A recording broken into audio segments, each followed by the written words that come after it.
So Employee Ownership Australia has always fundamentally been an independent voice for employee ownership in Australia, and part of that has been helping companies to get to a point of deciding whether they are interested or not interested in employee ownership. I guess throughout the years that we've been in operation, what we found is there's been a growing number of questions from particularly SMEs and startups, given the changes that happened in 2015 that we were intimately involved in. And so it was kind of natural that we progressed into a training module that was assisting companies. That said, I think some of the things that we're covering here are applicable irrelevant of your size or whether you're listed or unlisted.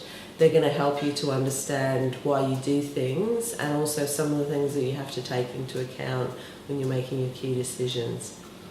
We were really conscious that we didn't want to give tax or legal advice. That's not who we are, but we do want to ensure that people have all of the information and the foundations that they need, so that when they go to a lawyer or when they go to a tax advisor, they've already got the key things that they need to be thinking about, which is around design, ensuring that their equity structure is right before they start offering to employees, those kind of things.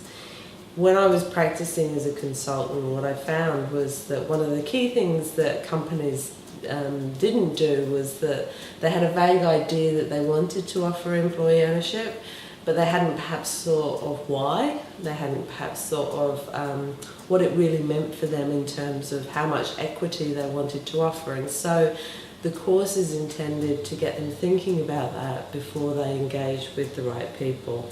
A lot of time was spent often in having a discussion about different types of plans or having a discussion about various things, and then generally companies having to go away and have a further think about what were their key principles. And so this course really is designed to get people, individuals, companies, owners, founders, to think about those before they engage with professional help. The biggest mistakes I think that people come across, or in my experience of working with companies, is that they don't think about why they're doing this. So they know that it's a good idea, they like the idea of it, but they don't often think about the why. So there's so many reasons why you want to do this. There may be a reason that you're looking to get a succession plan in place for you as a retiring owner. You may be looking to attract the right people because you're a startup. But everything should come back to that why, and that should be the fundamental around the design. So I think the foundation, the thing that I'd say to people to begin with is start from the why, and then really integrate that into your whole of your plan.